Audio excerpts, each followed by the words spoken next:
Welcome to High Truths on Drugs and Addiction, where national experts bring you facts and answers. I'm your host, Dr. Ronit Lev, an emergency and addiction doctor who has served at the White House and still practices on the front lines. Right here on High Truths, you will learn from experts from around the globe and around all aspects of drugs and addiction. To grow this community of information and action, I hope you give us a 5-star review. Come visit me on hightruths.com to learn more about the show or download a free prescription for naloxone.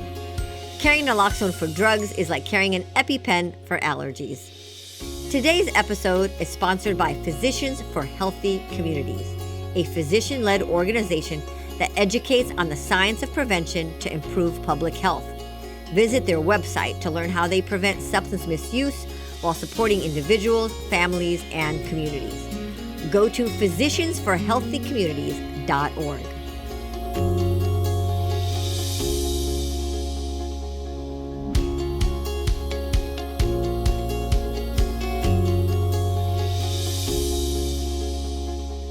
Hello again, High Truth listeners. Get ready for a CDC conversation. I'm your host, Dr. Ronit Lev. CDC, as in the Center for Disease Control and Prevention. Back in 1947, the United States was waging war, not against the Nazis, but against a small little insect, the mosquito. The mosquitoes were spreading deadly malaria.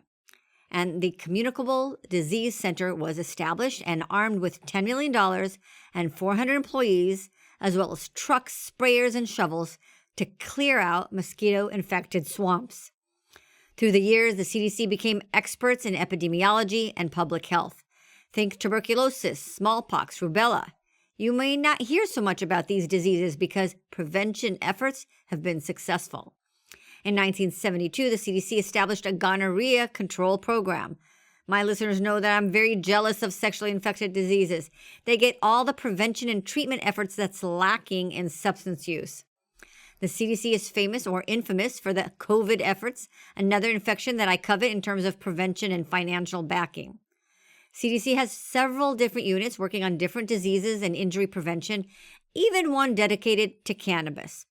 To learn more about the CDC's Cannabis Strategy Unit, I reached out to Dr. Doug Roehler.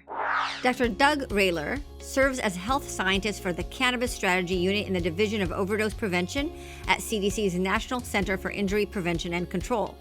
His work has focused on CDC's Cannabis Strategic Plan, cannabis research, and prevention of drug-related overdoses. Dr. Roehler earned his PhD and MPH in health behavior and health education. He has published extensively on cannabis, drug overdoses, traffic safety, youth violence, and child injury prevention in various prestigious journals. To learn more about Dr. Douglas Roehler, check out the High Truths show notes. Dr. Douglas Roehler, welcome to High Truths. Thank you. It's so good to be here. I am very excited to have you here. CDC Cannabis Unit, like, wow, I don't think people even know that there is such a thing. And from the CDC, the Center for Disease Control, the top of the top in the world in terms of public health. So my question to you, was this always your goal to reach for the stars? And how did your path, your personal journey get you to be part of the CDC? Yeah, it was not my goal. I didn't even know about public health when I first, when I was doing my schooling. I first got involved in injury prevention in general. So I started out working on my master's in public health at the University of Michigan, and I was involved in learning about road safety. And I learned that motor vehicle crashes are preventable. All of them are preventable in some way, in some capacity. And I went to the CDC between my for one summer during my MPH program, and I was housed in the Division of Unintentional Injury Prevention. The Division of Unintentional Injury Prevention at the time, they're involved in motor vehicle crashes, falls, burns, just any sort of injury that is not intentional. That's the Division of Violence Prevention, is the intentional piece. I went back and then I was there for 2 years working on global road safety work. And then I went back to school to get my PhD. And that was more in terms of youth violence prevention. And through networking and continuing to be more involved in injury prevention, I wound up back at CDC working on the non-fatal overdose surveillance team. And this was my first sort of foray into substance use and drug prevention. And at the time, so this was probably 4 years ago, the CDC was getting quite a bit of funding from the government when they were first starting to combat the opioid epidemic. So there was quite a bit of restructuring in our Division of Unintentional Injury Prevention, because in DUIP, most of the funding at the time was to combat the opioid epidemic, and we learned that there wasn't any place at CDC that was specifically focusing on drug prevention. So DUIP became the Division of Overdose Prevention. And in time, we realized that there wasn't any, we started looking at other drugs. It wasn't just opioids. We were starting to look at stimulants and heroin and starting to look at cannabis. And we saw that there wasn't any singular place at CDC that was coordinating the cannabis work for the whole agency. There was a little bit of cannabis work going on in the Office of Smoking and Health. There was some cannabis work going on in labs. Maternal child health, they had some, but there just was, but it was sort of an ad hoc system, if you will. So the Division of Overdose Prevention realized that let's stand up a Cannabis Strategy Unit. And that's sort of, I raised my hand and I was able to get the position, and I've been involved for the past 4 or 5 years in the Cannabis Strategy Unit, learning or helping to set the strategic plan for CDC, and really capitalizing on what CDC is good at. We're good at providing technical assistance. We're good at surveillance. That's really the bread and butter of CDC. So we haven't been around long, but I feel like we've done a pretty good job laying the bones for the Cannabis Strategy Unit. And now we're starting to coordinate with other agencies across the federal government. We still have a long ways to go, but we now have a good history of doing solid work, and I'm excited for what these next 5 years will bring. That's awesome. So the unit's been around since what year? 2020. We got off the ground just before COVID. Oh, wow. That's great.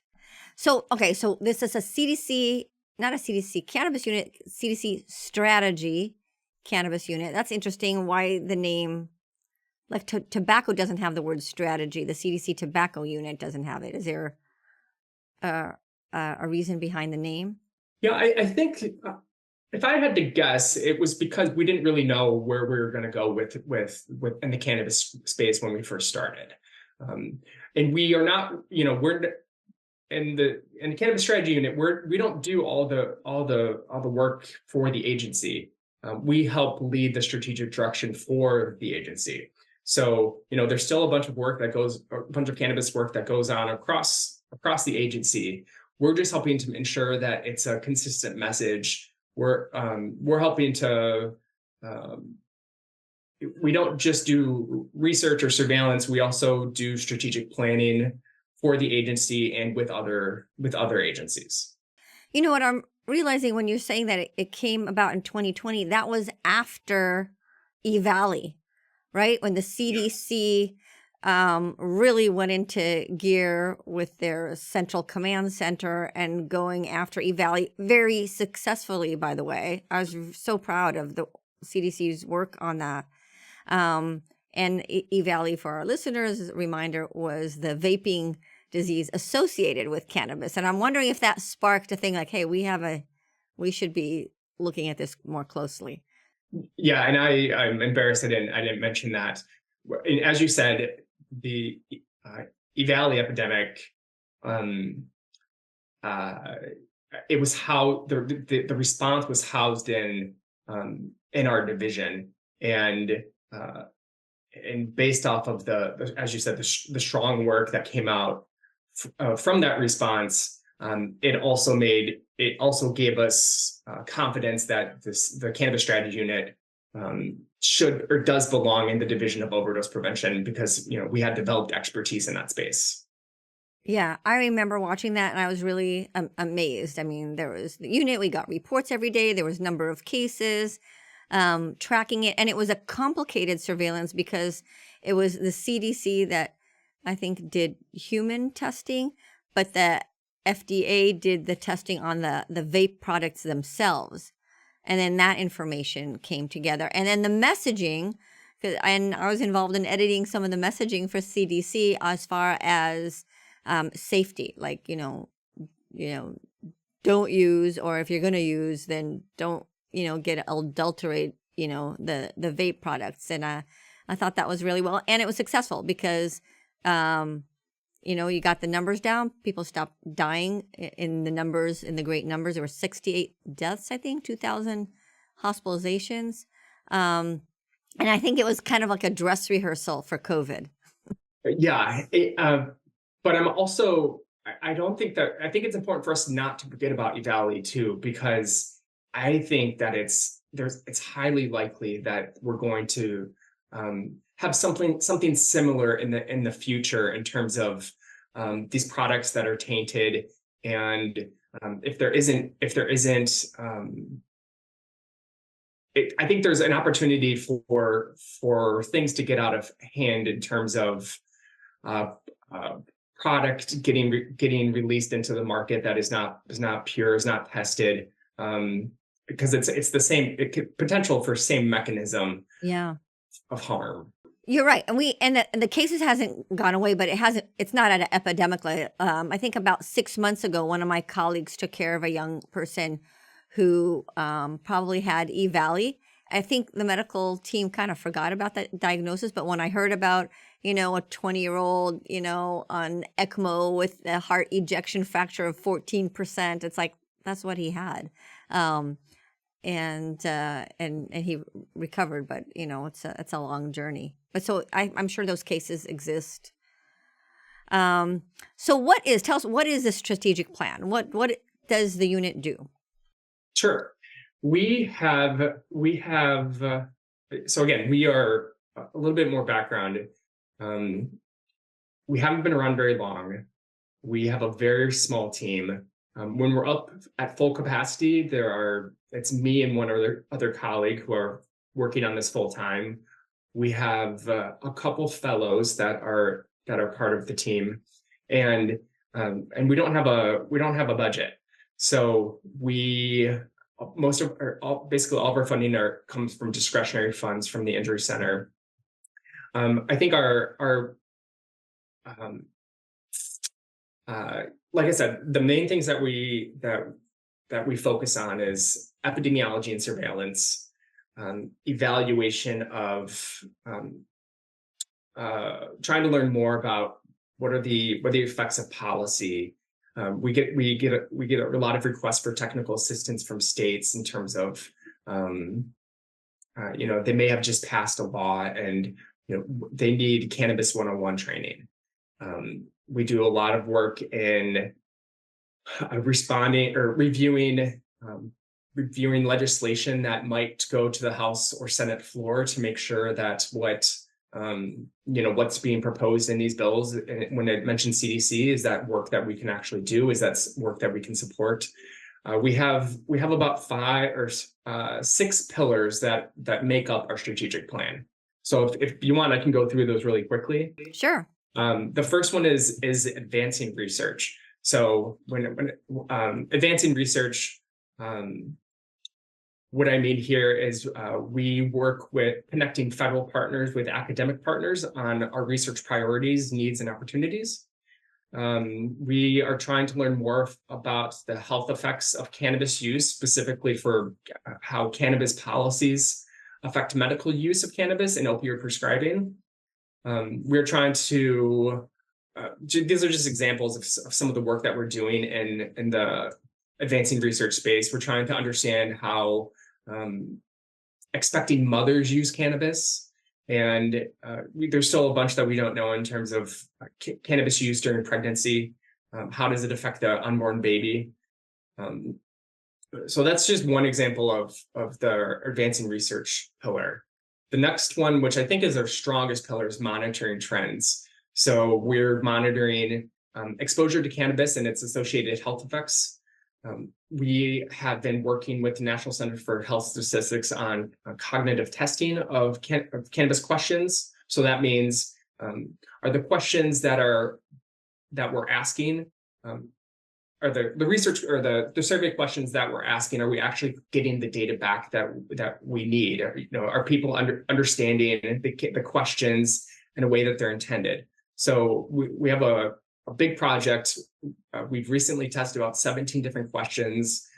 We're now doing the second round of cognitive testing, and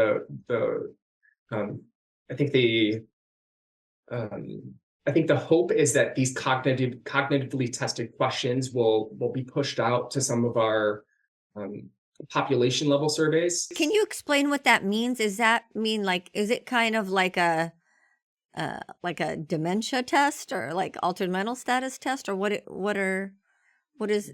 Yeah. So for example, we'll have a prompt that for the following questions. When we talk about cannabis, we're talking about THC products, and we're not including. Please don't include CBD products. So that's it. Let's pretend that that's the prompt. So we'll do focus groups or individual interviews with potential respondents, saying how do you interpret this prompt? Do you understand all the words that are in this prompt? When you see the word cannabis, what are you thinking of? So it's really like in-depth interviewing with potential survey respondents to really make sure they understand, what the prompt might say in order for us to get A survey that makes sense. a survey that makes sense. And, the way that we interpret the question is the same way that they're interpreting the question. It's fascinating. I recently had a podcast with educators on drug driving for teens, high school students. And it was interesting that teens did not know that cannabis means marijuana. Teens did not know that cannabis means marijuana. Yeah. Yeah. Yep. Yeah. I mean, that's just an example of, this is the cannabis space is so complicated, and it's changing every day. And, just basic understandings of the word cannabis, of the word marijuana, like we still have a long way to go in terms of even addressing that. I mean, it's in the Cannabis Strategy Unit, we were constantly kept on our toes. And really basic understanding of cannabis use, we don't have a good grasp of it, because we've recently learned that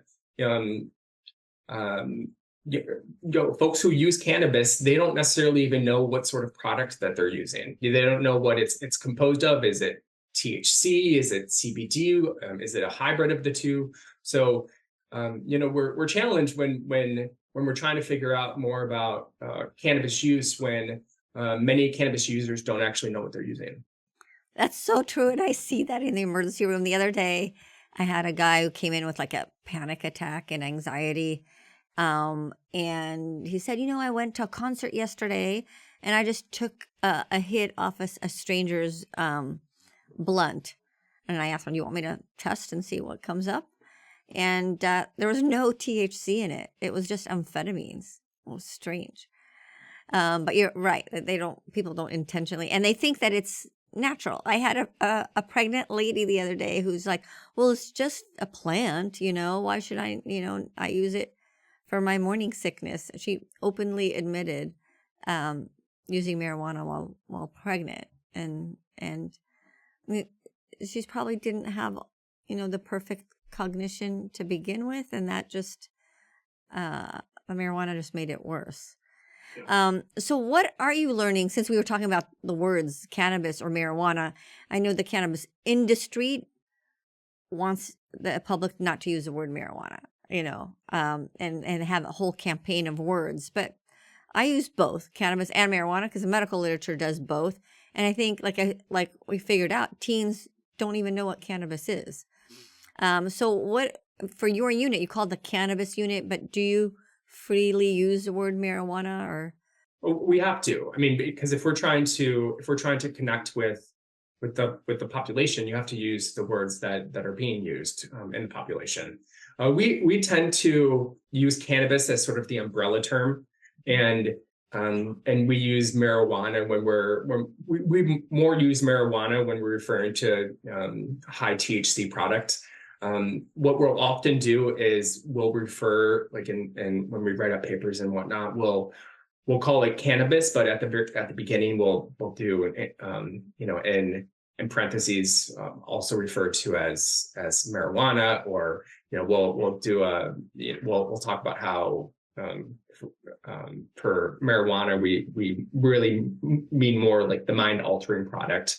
But yeah, we tend to use both. If you go to our website, we mainly use I think we would just transitioned over to cannabis, but you'll find both on there. But in our population level surveys, in our prompts, we'll definitely include both of them and try to be very specific about what we want the respondents to think about when we say cannabis or when we use marijuana.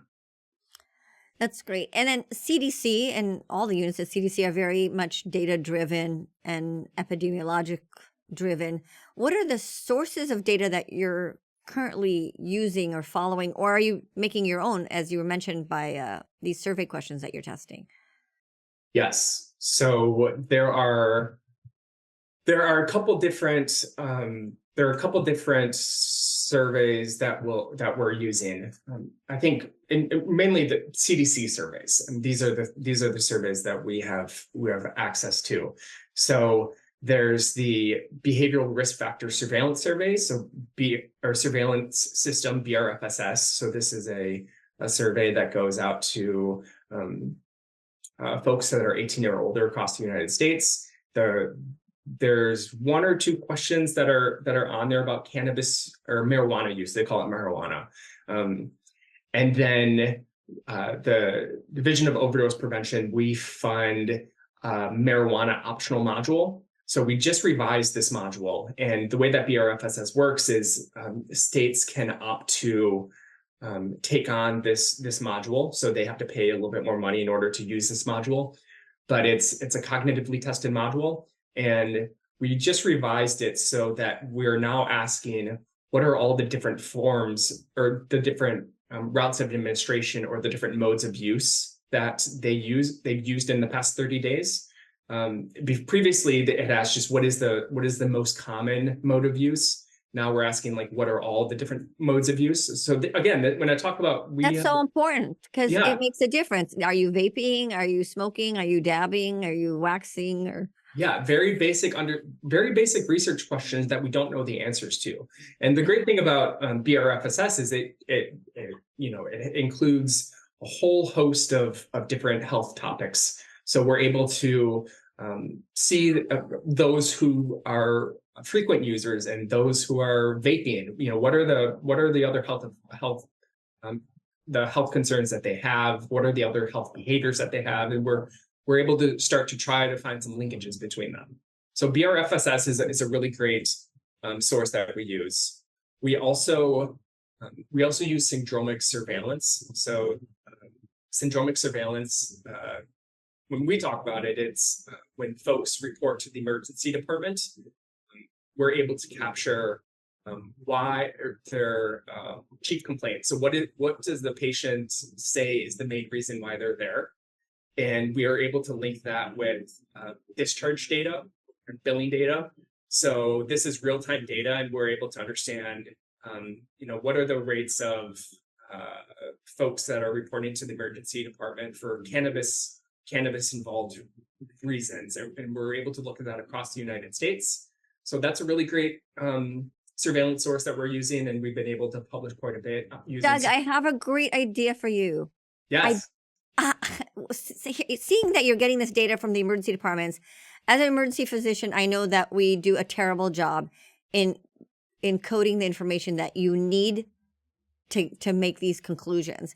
So I'm kind of proposing that you write an article either for the, you could think about whether you want it in the Journal of the Annals of Emergency Medicine, or in one of our, like we call it, the throwaway magazine that most people actually read, and put a call out. Like I wrote one of these articles already for locally for the San Diego Medical Society, but just a plea to include not just cannabis, but any drug in the diagnosis, because I know that that data goes to you and you're making important decisions based on that, and you're not getting that data. So perhaps we can, put a call out to the emergency medicine community, especially since you're getting their data and you're making conclusions on that, because there is no coding for cannabis hyperemesis syndrome or cannabis-induced psychosis. So you'll just get vomiting and you'll never know the true number of cannabis hyperemesis syndrome patients that we're seeing. Right.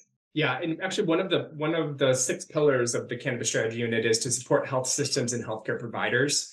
And to be honest, like this is a space where we need to do more work. So I think that's a fantastic idea, and something that we should most certainly explore. Yeah, and then the other one, if you're looking for health systems, I'd work with Epic, as far as like, have your ideal module. Like I have at triage, they're always asking, do you smoke, drink, or use drugs? No. But people don't think about marijuana. So, and there's always now there's a vaping question because, somebody, was able to put that in. But if you had like a couple extra questions or saw what Epic usually does and work with them, you could add to their screening, and then you can get, better data that way. Because right now there's no marijuana questions. There's, tobacco and alcohol, and sometimes vaping. Yeah. Well, let's talk. Yeah, that was very cool. So that gets me to my next question that I was going is, what data is missing, or do you even know what data is missing? What data is missing? A lot. Yeah. Right. So I think, as I was alluding to earlier, some of the most important surveillance data points are often the most difficult to capture. What are people using? How are they using it? How much are they using it? There are some great efforts to work to revise some surveys and to revise questions. Some of the work that David Hammond's doing up in Canada is a really great example of this. They're showing pictures of products and to try to get a better understanding of increased accuracy of reporting in terms of what folks are using, but it's really hard. There was some recent literature out there that says even among folks that use cannabis frequently, they don't have a good grasp of the product that they're using and how much they're using. So really just trying to improve efforts to I think delineate between THC use and CBD use and the hybrid between the two. And modality matters, right? I've heard even physicians make conclusions without data that, okay, you have cannabis hyperemesis syndrome, which is usually associated with smoked products, although there are case reports with edibles. And they'll tell, okay, stop smoking marijuana, but use the edibles. It's like, but that's higher potency. That doesn't make sense to me. I don't understand the logic there. Or I don't know if you saw that the American Heart Association just published, major report showing, 300% increase risk of heart attack, stroke, coronary disease from marijuana. But I could see some people thinking, well, that's probably just smoked. Maybe it's okay to eat, but we don't know that. Well, especially with I think the most concerning problem, or I think if I'm looking at the next 5 years in terms of what I am most concerned about in the cannabis landscape, it's these high concentrated products, and we're seeing these in edible products. Like it seems like there's no ceiling in terms of. I mean, they try to implement legislation in order to put caps on them, but there are still ways around them.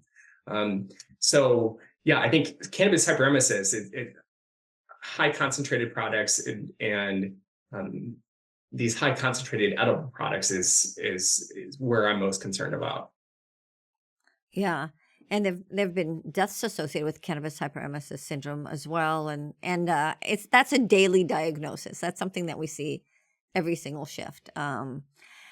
So for the data, like one of my goals that I failed on while I was at ONDCP is to create a dashboard for cannabis, right? I mean, like we have for opiates, we have a great opioid dashboard, so we could see the data. We know we're succeeding, failing, changing, and I thought that if we had the same data, kind of like what you're talking about, that's published on a regular basis, it could do it, nationally, and then states can have it. Like we have opioid dashboards. Are we looking at that? Are you, as a unit, looking at doing some type of dashboard like we have for opioids? Yeah, so the best data that are being collected is at the state level, and some of these states are mandated to collect the data. When their non-medical adult use laws were passed, or the medical adult use laws were passed, for example. But the problem lies in what are they asking and how are they asking it, and how are they capturing these data. So not all states are aligned in terms of in terms of their cannabis questions and the ways that they're tracking it. So I think in an ideal world, all the states would be linked up and they'd be asking the same questions and tracking the same types of data, so that we would have a good national picture of cannabis use across the United States. A few years back, we had a meeting with all the states that were all the non-medical and adult use states, to get a better sense of where are the gaps in surveillance.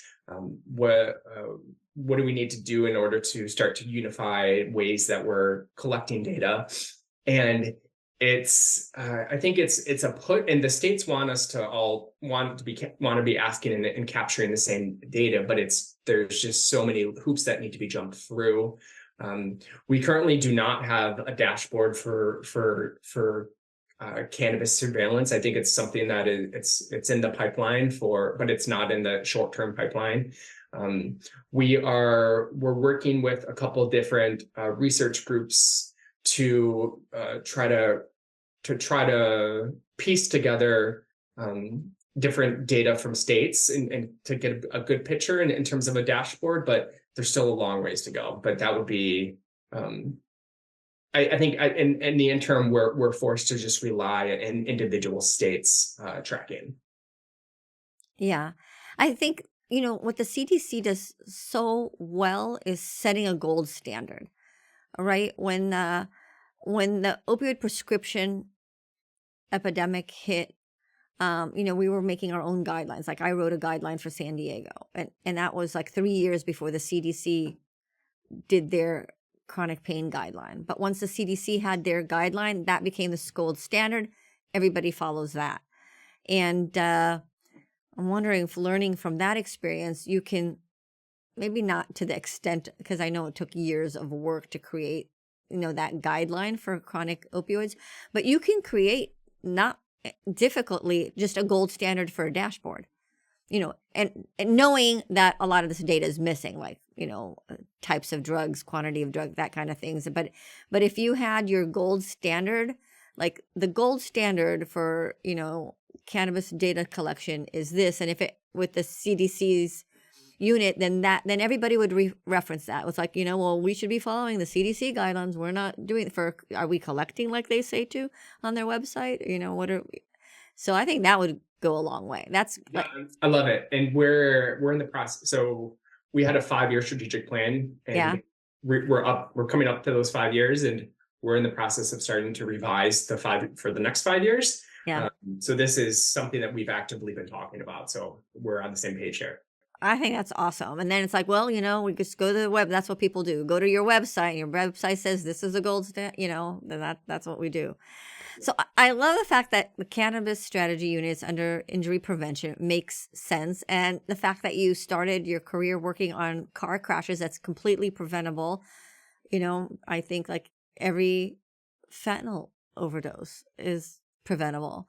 And that correlation in prevention and how it applies, from car crashes to opioids and now to cannabis. How do you see that shaping what you're doing? Yeah, I think it's the mindset that that all of this is preventable. All of the health effects are preventable. My background is in health behavior and health education, and behavior change is one of the hardest things that we can do.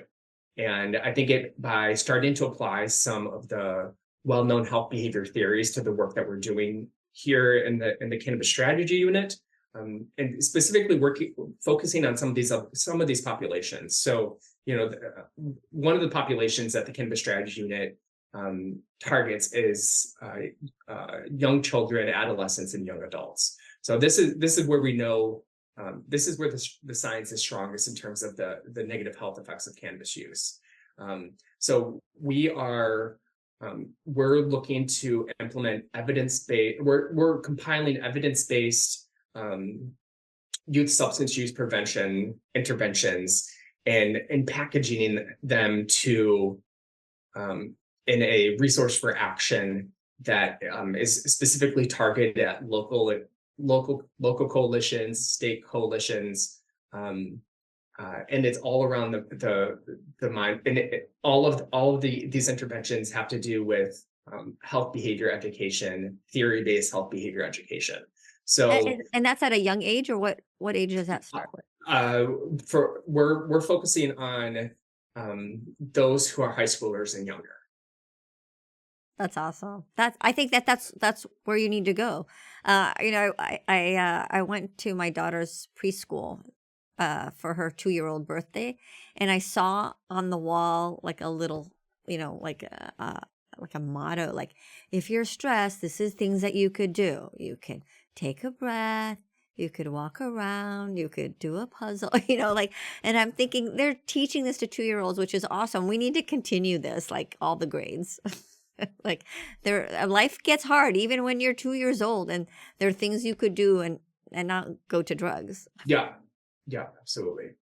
And are you involved with the the evidence-based educational programs, like life skills? Is that kind of what you mean, that some states and school districts have adopted? So we're not directly involved in that work, but as part of this resource for action that I'm compiling and I'm leading efforts on, we're recommending different strategies, evidence-based strategies. So we're not necessarily naming specific interventions, but we're naming types of strategies that we know are effective. So life skills training, for example, could be one. Different school-based interventions, different interventions that are focused on the family, and then policies. Wow, that's great. And I love that, because again, preparing for this, I looked at the history. I was reading up on the history of the CDC, and it all started with the problem with malaria, right? And it wasn't like, okay, let's find some cool drugs to treat malaria. It's like, no, we want to drain the swamps and get rid of mosquitoes and go upstream. And that's exactly what you just said, is exactly what we're doing with drugs. We're going upstream, and we can treat substance use disorder. That's important. But if we don't want a next generation to continue needing these services, we need to go upstream. And that's exactly, I love what you're saying. I'm so excited for you. So, and that goes to my next thing. That I want to run a theory by you and see if you agree. Because I keep, we all can't help but looking at the numbers of overdoses keep going up and up each year. And yet we look at the U.S. budget to treat, or to manage, not just to treat, to manage this problem, this epidemic, and it goes up and up each year, more in billions of dollars. We're not making headway. And so why are we not making headway? And if you look at each individual program that the federal government does, it all sounds good. We want more Suboxone, great. We want more naloxone, great. Harm reduction, great. I think the reason we're not making headway is because our investment of dollars is not placed appropriately. Like you just said that you don't have a budget. Well, hello, you need a big budget. I think when they started with malaria, when the CDC first started, they had 400 people dealing with that one problem. I think my theory is that we need to push that budget and reallocate it. The proportionality of it is not placed right, and that's why we're not seeing success. Yeah, so one of the things that we're doing in the cannabis space in order to use the resources that we have available to us is we're starting to work more closely with other federal agencies. And so there are other federal agencies that actually do have a cannabis budget. So we're working to make sure that, the limited funds that we have at CDC for cannabis work, or that we're using at CDC for cannabis work, are not duplicative or repetitive, or I guess duplicative of other activities that are going on across the federal government. We are talking with other federal agencies to, we'll share what we identify as the gaps in the cannabis space. We're seeing what they identify as the gaps in the cannabis space, and then we're talking with other federal agencies to what they have as gaps. And we're sort of starting to lean on each other and operate not in silos, but so that when we do have resources, we're making sure that we're using them so that it helps out agency A and B. And then when agency B has resources, they're talking to us to see where our gaps are. So it's very early, and we are starting to make headway in that space. That's so smart. That's very smart, because you could work with NHTSA, and they're looking at the traffic fatalities and associations of cannabis, and they can work with you. Or mental health is a huge. I know there's lots of budget for mental health, and yet we're not looking at the mental health that starts with cannabis. And I worked last night. I treated a lot of overdose patients, and I even admitted one. And I always ask people's journey to drugs, and they'll say, "Oh yeah, I started methamphetamines when I was 15," and I'll say, "Well, no, what's the first time?" And they don't even think of marijuana as a drug. And I say, "Well, what about when did you first start marijuana?" I'm like, "Oh, oh, I did that since I was 12." They don't even consider it.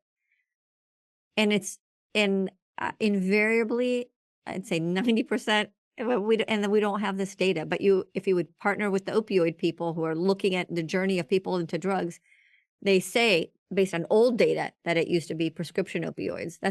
I don't think that that's true anymore. I think it's marijuana if you go back to what leads people to fentanyl. And before marijuana, it's those life skills that you were talking about. That's Yeah, awesome. and we're also seeing that, getting back to one of your questions about some of the data sources that we're using, we're starting to look at national violence death reporting, NVDRS National Violent Death Reporting System. So these capture all the violent deaths, including suicides, and we're looking at suicides among youth, and we're looking at toxicology, and we're seeing strong connections between cannabis use among those who have died by suicide. Yeah, it's huge.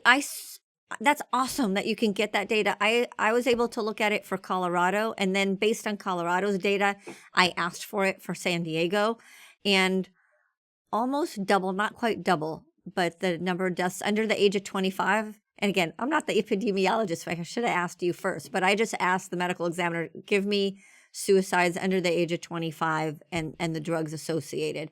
And the number one was marijuana, almost double from alcohol. Yeah, and correlation is not causation, but there's certainly prevention that can be done in order to prevention that targets cannabis use, specifically among youth, that will have positive repercussions throughout the life course. Right, and that's good. That's true. But you can see that association, and when it's so dramatic, it makes you need to dig further. Yeah. Right. So when I was at ONDCP, marijuana was the M word, very hot topic even today. I'm wondering, as an agency, what kind of feedback are you getting from other agencies within the CDC and without the federal government? Are you getting support, or is it like that other unit? Yeah, no, I think we're getting support. For the past 2 years, we were holding a meeting in DC where we brought together all the federal agencies that were working in the cannabis space, and we would have to turn people away because there was so much interest. Yeah, and there are certainly some agencies that are more reluctant and to participate, and that's fine. I mean, each agency has their own culture, but I think overwhelmingly there's support and recognition that cannabis is around. It's not going anywhere, and cannabis legalization is increasing, and we don't know what the future in terms of legalization looks like. But I think we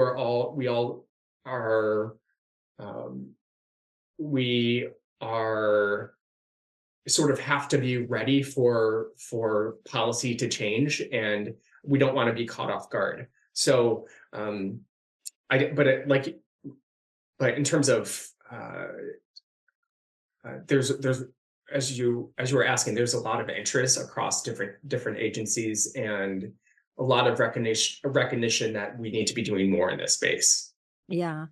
It's kind of like the moonshine days of alcohol, right? It may be legalized, but it's just not regulated. And then states that legalize have this false impression that it's regulated and safe, which is misleading to the public. Yeah. And talking about regulation, I mean, this is something that I'm thinking about those states that do not have non-medical adult use laws. Like I'll talk about Georgia, for example. I lived there for 5-6 years, and before I moved, you could walk in, and I know that it's like this across most of the United States. You could walk into the gas station or the health food store and buy Delta 8 products, and it's not, there's a little stamp on the back that says that this has been tested, but who knows what has actually been tested, and who knows what's actually in there. So when I was talking earlier about the potential for a new EVALI, like this is what I was referring to. Like there's no regulation and there's no testing, formalized testing in terms of what can be going into these products when you're not in an adult use or when you're not in an adult use state. So it's scary. It's scary. And even not even talking about that, if you are an adult use state, that the fraud that goes into the testing, that's another issue. So you have that, you got good support. I imagine everybody, I think that I always think I'm always a few years ahead of my time, but I think you'll be the most popular unit. With time, it's kind of like the tobacco unit. When it first started, it was like nobody paid attention to them, and then they became, real key and made a huge difference. What about the other sides of the coin? Marijuana, again, is still a hot topic. It creates so much emotion on both ends. People who absolutely love their pot, and the industry, and there's billions of dollars. The marijuana industry wants to get ahead of the alcohol industry. So, are you getting pushback on that end for any of the work that you're doing? I feel like we've been pretty lucky, or at least we've done a good job in order to try to respond to that. I mean, CDC, we do not say that we endorse cannabis use. We also don't say that we also recognize that for some situations there's therapeutic benefits. Whenever we talk about therapeutic benefit, we say that there's a lot of work that still needs to be done. So we do not, you can review our website in that space. I think I like what you said in the website, because you refer to the FDA, right? You're not saying be your own doctor, try some of this stuff. There's some therapeutic benefits.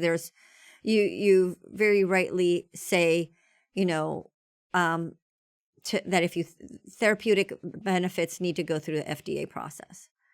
Yeah. And, but even in the therapeutic space, I think I was talking to one of the other federal agencies recently, and they were saying that they were doing some focus groups, and they learned that the population that was most likely to recommend cannabis use was the older adults. So their older adults are, we know that cannabis use among this population is increasing. They, they say that there's CBD is the cure all for anything, right?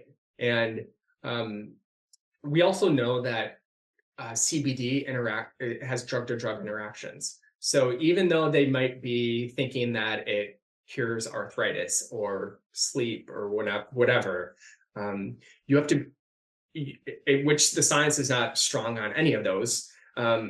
You have to be very, very careful about drug-to-drug interactions. So you're using this product that you think is safe, but there's not good labeling and packaging on these products that really talk about drug-to-drug interactions. So there's So when I just caution that anytime that folks think that there might be therapeutic use, you have to dive a little bit more deeper into the literature to look at unintentional consequences. I had a colleague email me yesterday with a study saying, "Hey, Ronit, what do you think about all these?" It wasn't cannabis; it was the psychedelics that are used, to help with treatment. Should we be recommending that? I just replied, it's like, you know what? There's a lot of potential in a lot of different things, but we have to trust the FDA process. You can't because otherwise you end up what we kind of have now, which people just don't trust anything medical. They play their own doctor and they're buying stuff. They don't even know what they're using and creating a health disaster. On the other side of the coin, you haven't been, so I'm glad you haven't had any pushback because you're just sticking to the science of things. What about the parents? And the parents I've always been, who have been affected by drugs in whatever way, have always been my moral compass. That's how I came to working in the issue of drugs is children who've been harmed by opioid prescriptions, where I, as a doctor, was responsible, and that made me learn more and advocate and try to create processes to prevent that.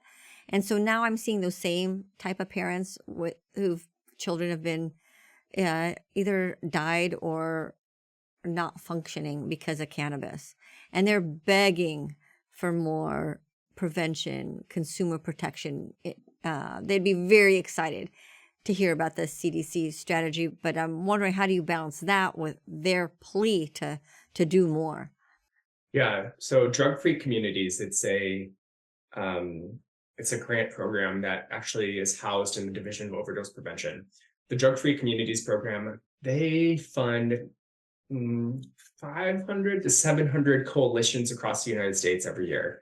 And I think I'm going to get these numbers wrong, but I think they're 3 to 5 year grants. And they're small grants, but they're grants, and the intention of the funding is to focus on youth substance use prevention.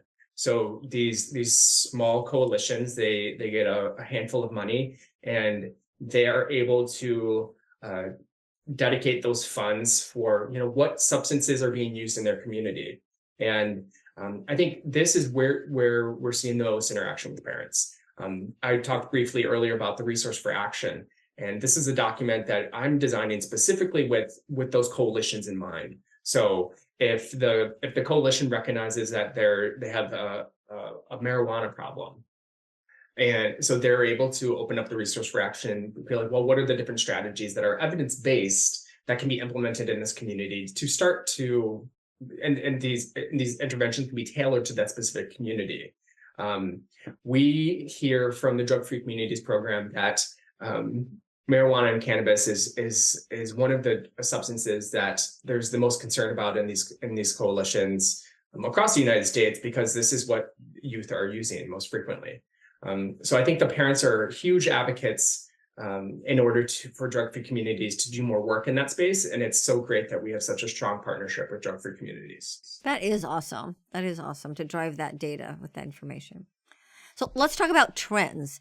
You're a trend expert. You've done several publications on different on such trends. So what are you seeing? And I know that you have the publication of trends and characteristics of cannabis associated with ED visits and also annual surveillance.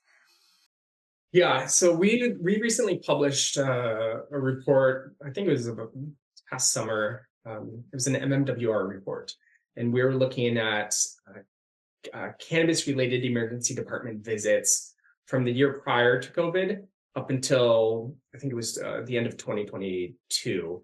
And we saw that during the pandemic, and this was among youth, and during the pandemic, emergency department visits for cannabis-related visits increased quite dramatically across all populations. Luckily, the emergency department visits started to decrease back to baseline for the older population, but those rates remain sustained higher for the youngest populations. So among those who are 10 or younger, and those who were, I think, 11 to 15. And I think there's a host of potential reasons for that. Among the youngest population, so those who are 10 and younger, we're seeing that these youth are not consuming cannabis because they want to consume cannabis. And most likely, these youth are getting into their parents' edible products. And as legalization continues to increase and access to cannabis products continues to increase, this is a problem that is not going away. So those who are, if you have cannabis products in your home, whether it be legal or illegal products, they need to be treated just like how you would treat a gun. A gun or prescription drugs that are deadly.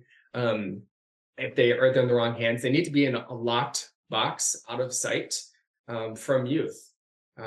Because I mean, there are cases when youth get into these products that they could end up in the pediatric ICU or worse.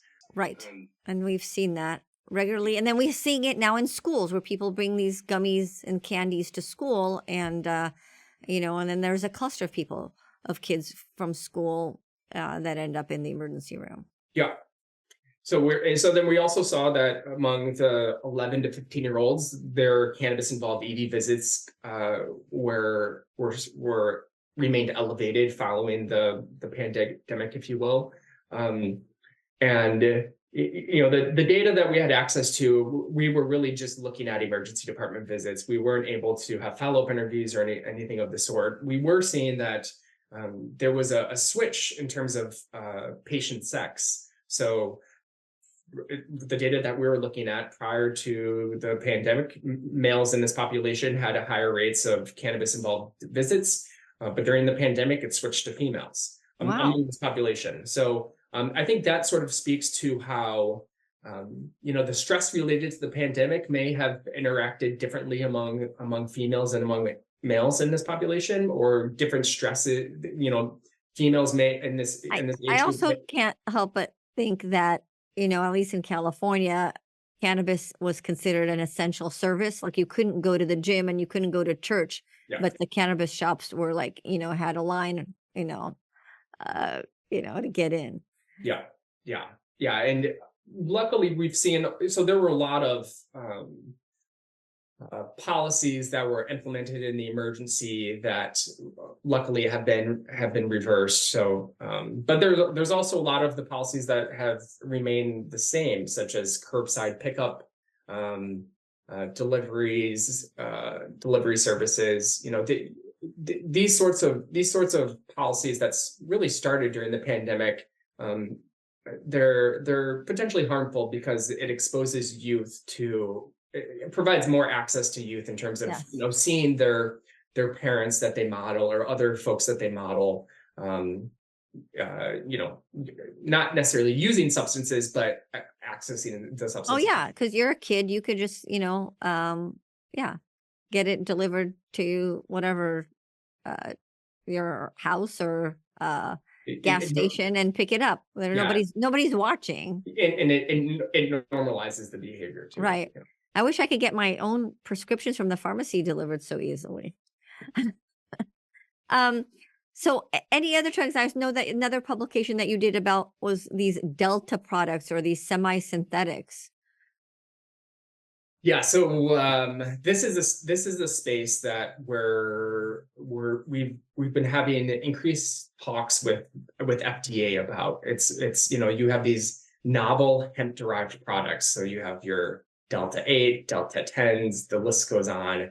We're trying to stay um, we're trying to keep a pulse of these products because it seems like every few months there's a new product that is becoming popularized, and oftentimes they're able to be sold in a lot of states because of the way that the Farm Bill was written, and um, and these companies are trying to they're constantly modifying the different chemistry of the cannabinoids in order to um, uh, have them be legal and able to sell in these different marketplaces. And we don't have a good nobody knows the true effects of these products, both short term and long term.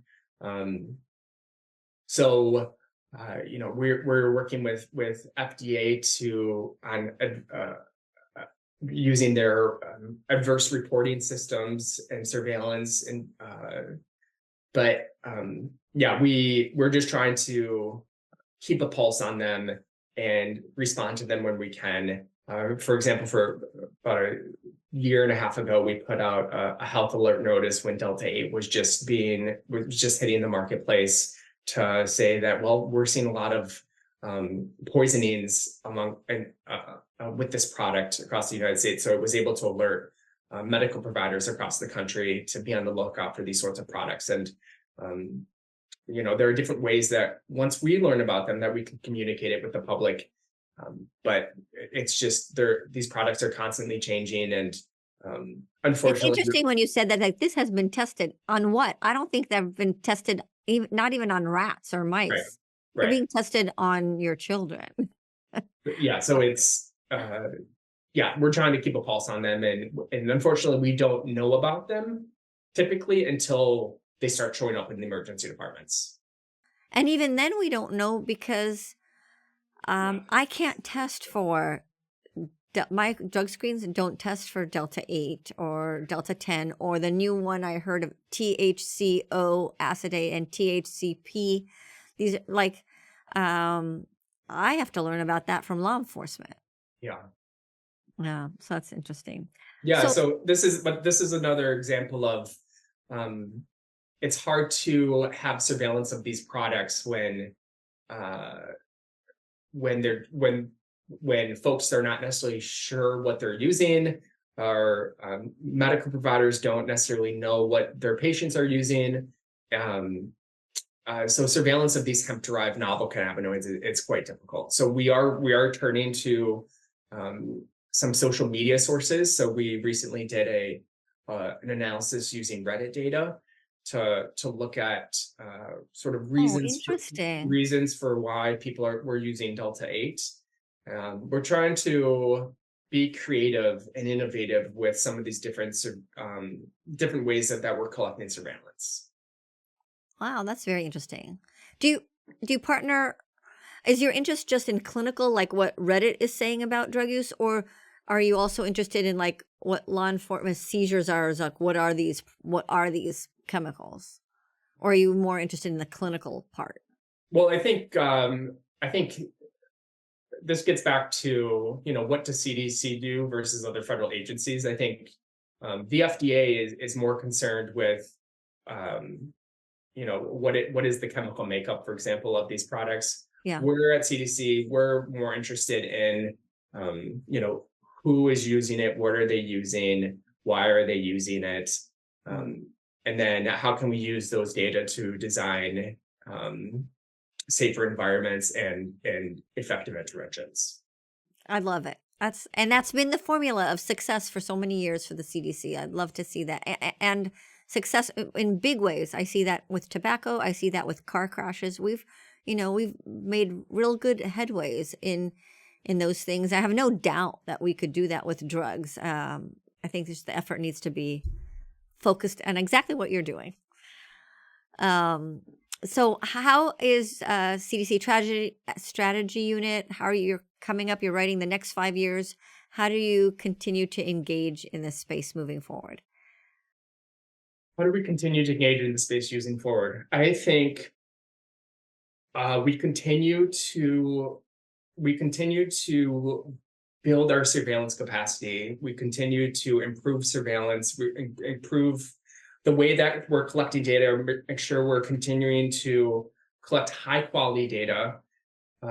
We also know that given how small we are as a unit, we can't do this alone. We're building partnerships with states, because the experts in cannabis, they're all at the state level. Like these epidemiologists at the state level, like, and in the healthcare systems at the state level, like they know what is going on in their states. So we're constantly trying to increase those relationships. Again, I talked about having stronger partnerships with other federal agencies such as FDA, NIH, SAMHSA, and really just trying to put out strong science, partnering with both academics and nonprofits, just trying to get our team together so that we can be as strong as possible and we can react to what are the biggest concerns in the cannabis space that we're seeing at the local level. And then also partnering with drug-free communities and pushing out resources that can be that are not only informative but are actionable at the local level. That's awesome. Dr. Doug Roehler, thank you so much. Thank you for the work that you do, the science that you bring, the upstream prevention.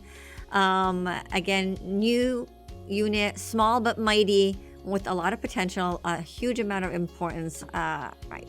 And really proud the CDC for having this focus and the work that you're doing. And any way that we can help you, we will do. Thank you so much. Thank you so much for having me. I really appreciate the opportunity. Thank you for listening to High Truths on Drugs and Addiction, where you learn from experts from around the globe and around all aspects of drugs and addiction.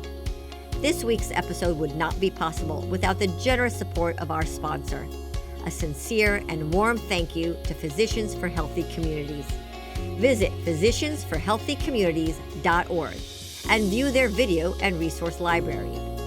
High Truths producer is Dave Rivas from Davey Boy Productions. I'm your host, Dr. Ronit Lev. We hope we brought your day a little bit more High Truths.